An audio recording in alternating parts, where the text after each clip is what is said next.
All right, welcome everybody. We're so excited that you guys have joined us tonight. My name's Blair Critch, in case somebody shares this Zoom with you, but we have a special guest on tonight that I'm so excited about. So it is my friend Deidre Ferenc. And one of my favorite things about Deidre is she is out there. This is October right now, and she is a breast cancer survivor. I'm going to tell you guys a little bit about her in a second. But I have to tell you, one of my favorite things is I have watched her this month give so much awareness to breast cancer and but also in such a joyful and fun way. We were literally just talking about it before we got started with the recording because it's just been so joyful and fun to watch. But Deidre is a certified health coach who has helped thousands of women transform their lives, and I've been able to watch it here in Fort Lauderdale, Florida, by building healthier habits with food, fitness, and mindset. And in 2022, Deidre was diagnosed with breast cancer and underwent a bilateral mastectomy and chemotherapy. The following year, due to her PALB2 genetic mutation, which is actually the same genetic mutation that I have, which is how I got ovarian cancer, she had a complete hysterectomy. And since then, she has been super passionate and out there sharing about her journey to raise awareness. The reason that I asked Deidre to join us tonight to all of my current customers is I wanted to give you guys some special things. Over this last year, as I've been sharing peptides and educating people and helping them get started in this world of longevity and health and wellness. There are some things that I'm not great at, and nutrition is one of those things, and being a health coach. Now, I know what I do for my body and what works for me, but there are so many great systems out there. And I get asked by you guys all the time, is there a meal plan attached with this? Is there a workout attached with this? How much protein should I have? And I'll always tell you guys, like, here's how much protein, here's some suggestions, but I don't have a complete plan. So I wanted Deidre to come on here today, first of all, to talk about the importance, and I have a few questions I'm going to ask her, but the importance of protein, but more importantly, for you guys to have somebody that you can go to if you want this, and we'll share more about that at the end. But I just think it's so important as you begin that health and wellness journey of trying to get yourself healthier for longevity, for the future self, right? I always think of myself on the floor with my grandkids, playing with them, throwing them on my shoulders, and walking to the park. And I want to be that kind of grandma. I want to be able to enjoy them for many, many years. And a big part of that is understanding your metabolism, your metabolic body, because a big part of cancer is a metabolic disorder. And so it's really important to me that I don't just educate you in the peptide space about how you can heal yourself, but also about how you can keep yourself healthy in the daily routines that you have. So thank you so much, Deidre, for being on here tonight. I hope this is like the first of many things that we can do collaborating together, because over the last month, I've gotten to know more about the program that you like to share with people about getting protein in and being healthy. And so I'm really excited to share this with more people. So, Thanks for having me. I love doing these little, chats where I can educate women on a healthy lifestyle because it really is, as we both know as cancer survivors, your health truly is your greatest gift. And it's something we need to look at as an investment because we only get one body and we're living in it for the rest of our life. So I love the way you said that too. And you know what? Sometimes we think we're healthy in our body, right? Like I really thought I was healthy. And actually, I'll never forget when I first found out that I had cancer, one of my friends was like, "How can you have cancer? Like you're so cautious. Like out of all my friends, you don't do the things that were, not, I was really not do. I already had natural deodorant. I barely ever wore perfume. It's like very cautious, I thought. But then I realized there were a lot of things that I was doing that really I shouldn't have been doing. So I'm really excited for you to share tonight. I think the first and most important question that I get asked all the time is what is the big deal about protein? Why is it so important? And especially because a lot of the people who are watching this tonight are going through perimenopause or menopause, because we're all in that age group. And they're always like, well, why is it so important? Or why do I have to have that much protein? Or how do I fit in that much protein? So can you share with us first, like what is the importance and like what even is protein for our body? Yeah, of course. So before we get to that question, I kind of just want to briefly start with like the big picture of what's happening in our bodies and why things like macros, specifically protein and strength training, are so important for women in midlife and anyone that is taking a GLP-1 medication. So, as women, once we get to like our 30s, we naturally start losing muscle. We start losing muscle mass about 3 to 8% every decade. And once you get to menopause, that accelerates even more. And then when you add in a GLP-1 medication, which I know for some women it can suppress their appetite where they don't want to eat as much, it can become easier to lose muscle if you aren't intentional about how you fuel your body.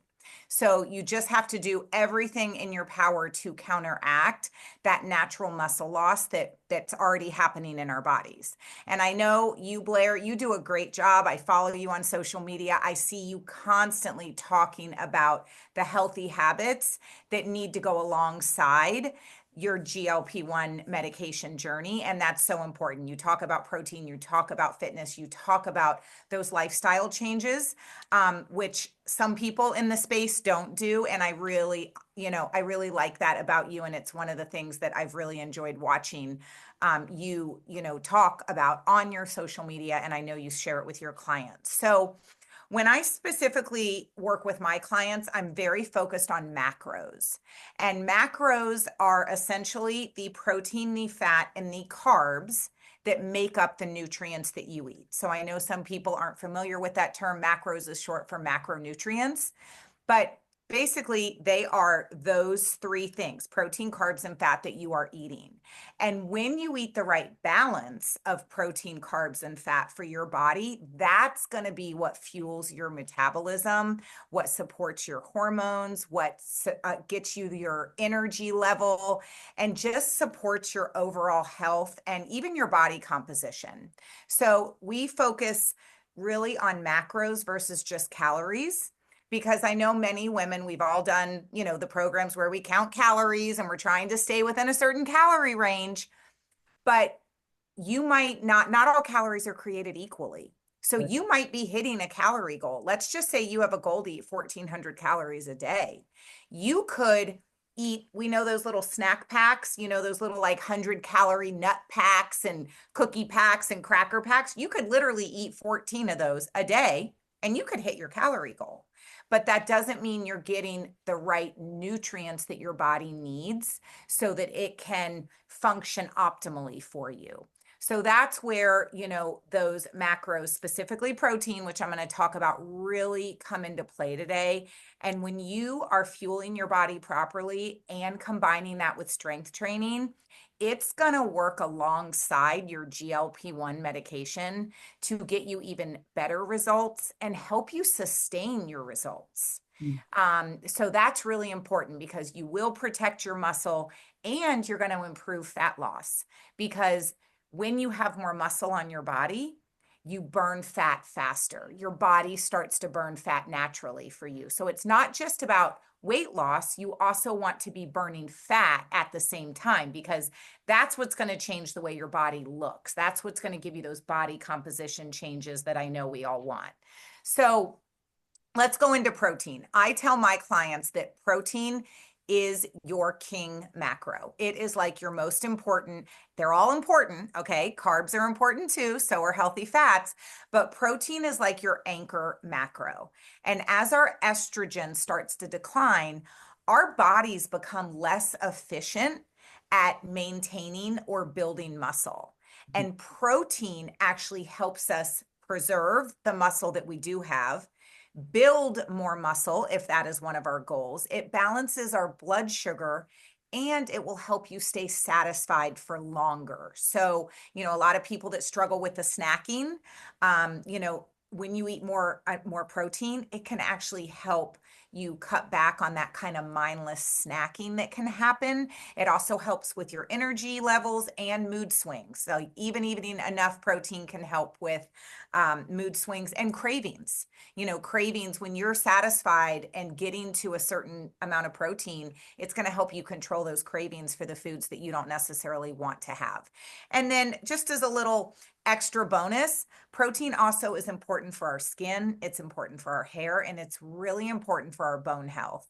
And like you said, you want to be able to walk around and run around with your grandkids. We don't want brittle bones, because we know that as we get older, bone density goes down. And so eating enough protein is really important in helping with your bone density as well. You and I being in menopause, we know this. So that is one of the reasons why it's so important, especially during perimenopause and menopause. And once you start eating the right amount of protein, you really do notice so many changes. And it's one of the best ways that you can start to feel strong and feel confident in your body. I also feel that protein has healing powers. When I had my bilateral mastectomy, the weeks before my mastectomy and when I was recovering, I ate protein like it was my job. I just was loading up on protein, and I felt like I recovered so quickly. Even like things like getting my drains out. My doctor took my drains out less than a week after my mastectomy. He's like, I cannot believe I'm taking your drains out. He's like, most people, because you have two sets, two on each side. He's like, at least one set I'm leaving in for at least 10 days, if not 2 weeks. So certain things like that, I do feel that protein has some healing powers attached to it as well. That's so interesting that you say that. And if you think about it, a peptide is just a string of branch chain amino acids, right? If it's 50 or less, it's a peptide. If it's more than 50, it's a protein. So it has to have healing benefits if it's in that same category in our body. So it totally makes sense to me. And then there was something else you said that I wrote myself a note because it made me giggle, which was, think about, I know there's a lot of people on here. We probably have all done Weight Watchers before, right? Especially those of you guys that are my clients that have been on GLP-1 before. I know we've had a lot of conversations about this. And so you would have like 20 points or 30 points, whatever you had. And you would play these tricks on yourself, right? Like, well, if I have the donut, that's 5 points. So then I'll do all 0 points for the rest of the day. And then instead of getting those correct macros in, right? And so I love that you brought that up. Like you could have 1,400 calorie snack packs, but it's not going to do your body any good. So I love that you said that. Definitely, when it comes to nutrition, it's about quality over quantity. And when you start eating more of those whole foods, and I always say whole foods are foods that once had a mother or came from the ground. So that's kind of like my rule of thumb. When you start eating more whole foods, you can actually enjoy so much more food Yeah. because it's more nutrient dense. So you can eat a lot more than if you're eating processed foods or packaged foods or things like that. Yeah, I love that. And how much protein do you think is it the same for all women our age or is it different for each person? So a good rule of thumb is zero point 0.8 to 1 grams of protein per pound of ideal body weight. So if a woman weighed, let's say 140 pounds, she should be getting in on average 110 to 140 grams of protein a day, depending on her goals. Okay. So that would be her range. So it's zero point 0.8 to 1 gram of protein per pound of ideal body weight. So like for me specifically, and for my clients, for an active woman, I say at the minimum, you want to be eating around 100 grams of protein a day. If you are an active woman that, moves your body, works out, you're in the perimenopause, menopausal phase, that's like the minimum I tell my clients to get, because it is hard to work up to some of those goals. But if you're getting in around 100 grams of protein a day, I think that's a decent amount. But I'll be honest with you, when I go through what like a lot of my clients are eating, they're barely getting half of that.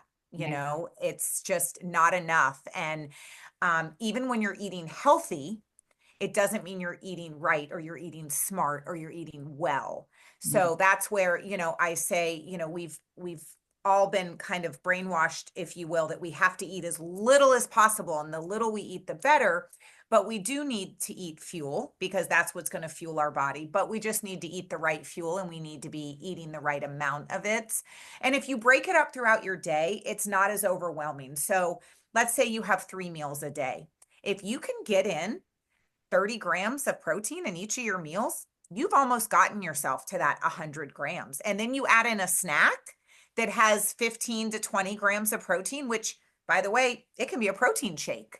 Right. Then you are at that minimum of 100 grams right there. So that's what I tell my clients to do to break it up. I also believe your first meal of the day should have at a minimum 30 grams of protein in it. because that's going to set your tone for the day. That's going to control your cravings. That's going to control how satisfied you feel. That's going to help set your energy level for the day. So, 2 eggs, that's going to land you around 12 grams of protein.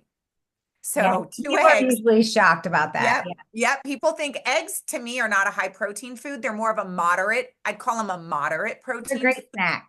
Yeah.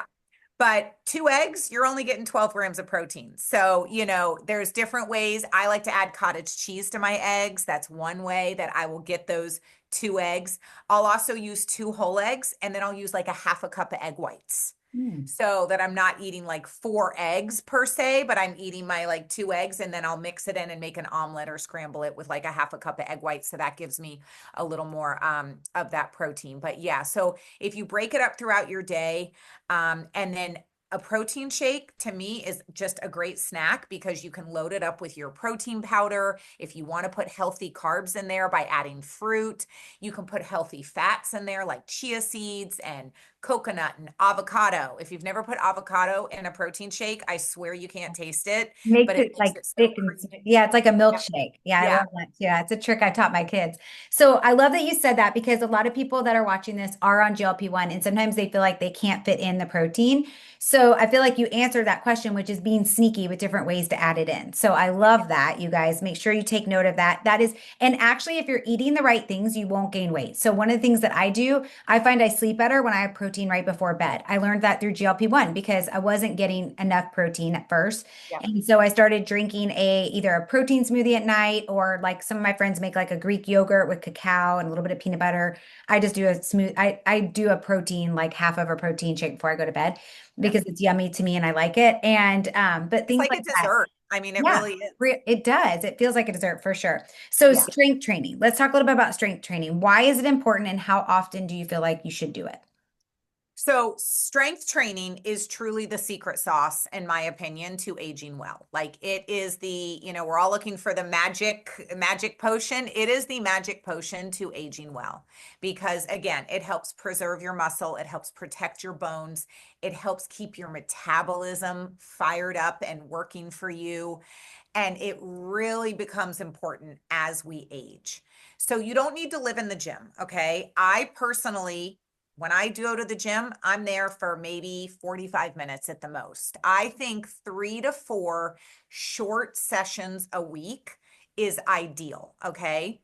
And when I say strength training, I mean lifting weights that like challenge you. I don't mean picking up baby weights. If you're doing 15 reps of something and reps 13, 14, and 15 don't feel much different than reps 2, 3, and 4, you're not lifting heavy enough weights. You can go heavier.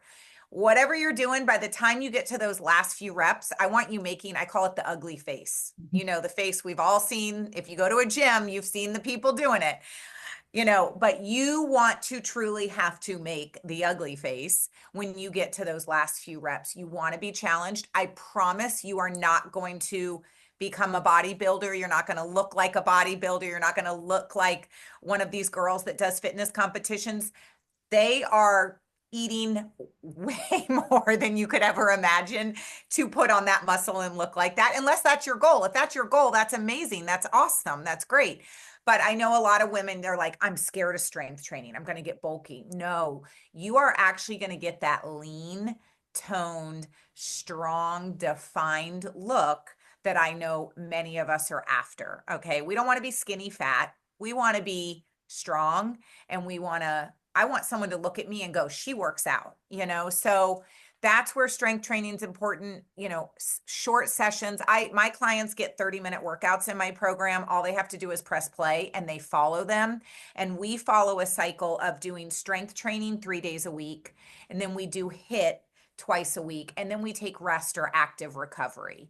So I pretty much follow that routine. That's the routine that I follow. I also teach classes at my gym at Powerhouse Gym, and those I do like kind of like a full body circuit. It's like a little bit of strength, a little bit of HIIT, but I make sure my 3 strength training workouts a week are my non-negotiables. If I have to miss a workout, it's going to be a HIIT workout, or it's going to be something like that over my 3 strength training workouts. Yeah. And then, cardio, it has its place in a healthy lifestyle, but too much cardio can actually break down our lean muscle tissue. And we don't want to do that either. We want to try to support our body. And then I'm a big believer in walking. I think everybody should be getting out and taking at least a 20 to 30-minute walk a day. You've got to move in addition to your workout. Your workout is this much of your day. So making sure, 8 to 10,000 steps a day is ideal for a healthy lifestyle. So just getting out and adding in that movement. And the more muscle that you have, by the way, by strength training, the more calories you're going to burn even at rest. Even when you're sitting on your couch, your body is going to be burning calories for you when you start to put on more muscle. So I just want to say a couple things to those of you that are on GLP-1 right now. There are new studies. I know a lot of people are worried about it eating your muscle. Anytime you lose weight, you can lose muscle. It's why you have to be strength training while you're doing this. But I actually lift higher and more weights now than I ever have in my life. And that's because there is a study out there that shows that your muscle mass can actually get stronger while on GLP-1 because of the reducing of inflammation. So don't trick yourself into thinking that for some reason, you can't lift heavier weights because you can. And then also, if you are somebody like I had some bone density issues after chemo, I went down on my right hip. I was able to get a point back up on that from not only doing the weightlifting and watching what I was eating and getting enough protein, but I also added in one of our peptides of HGH called tesamorelin, ipamorelin. And that is great, but it only works if you're working out. And I Yep. love that because it forces me to make sure I'm getting my workouts in as well. So I do 2 months on, 2 months off of that as well. So as we're wrapping up tonight, I would love for you to share a little bit about your program. I know you kind of like talked about a program here and there. Can you Mhm. tell everybody what that is and what you offer? And then anybody who's interested, reach out to me. I will get you connected with Deidre. We'll get you a link so that you can join. I'm actually joining her program and doing this quick little 21 day one that they have because I have never been really good at watching my macros. I kind of understand it and I've researched it, but I've never actually done the work. And I'm at that stage now. I feel really healthy. I feel really strong, but I know I can get to the next level. So will you share with us a little bit more? Yeah. So I have been a certified coach for a program called the Faster Way to Fat Loss for 7 years now.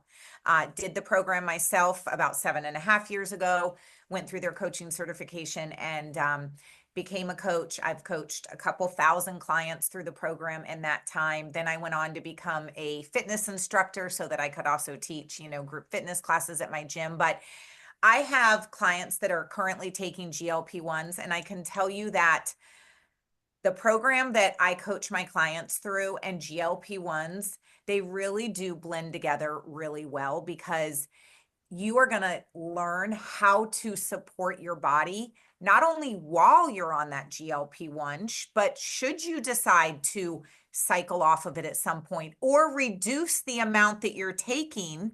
And then when your appetite starts to come back, you need to make sure that you really know how to fuel your body because you can eat a lot. You don't have to eat like a bird in order to be fit or keep the weight off or sustain the progress that you make on the GLP-1. You can actually eat a lot when you're eating the right food. So you're going to learn how to fuel your body properly. You're going to learn all about macros, which is what I said, are protein, fat, and carbs, so that you are truly learning how to fuel your body right.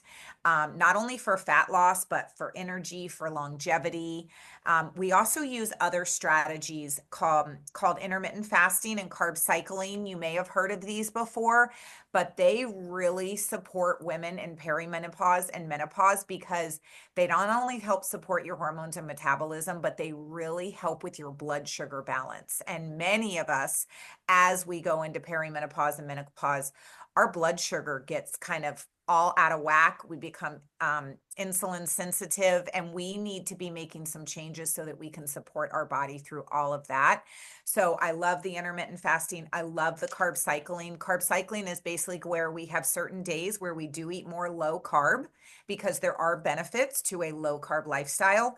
But then we have other days where we eat more carbs because carbs are not the enemy. If you're eating the right carbs, we need them. But then we take it a step further by strategically pairing the way we eat and the way we work out on any given day. so that we can really maximize our body's ability to start burning more fat for us. So that is something that we do in the program as well. All of our workouts, I mentioned workouts, my clients get a daily workout in an app. All they have to do is open their app and press play. And then they have literally a 30-minute workout to follow. That is it. You can do it at home. You can do it in the gym.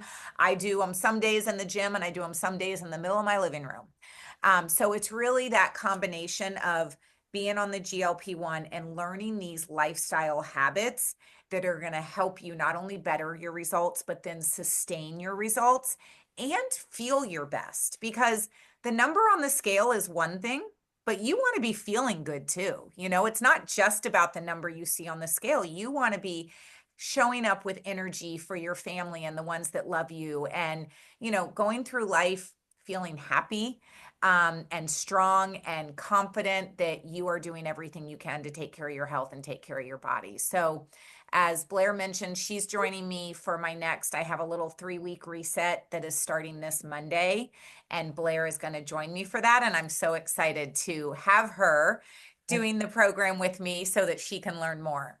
Absolutely. Well, thank you so much for being on with me tonight. You guys, feel free to share this with anybody else that you want to share this to, and connect with me so that I can connect you with Deidre and you can find out more about this program with her and how to keep yourself healthy and strong while you're on whatever peptides you're on. So, Deidre, thank you so much for joining You're me. welcome. Thanks for having me. Awesome. Thank you. Hold on, let me hit stop.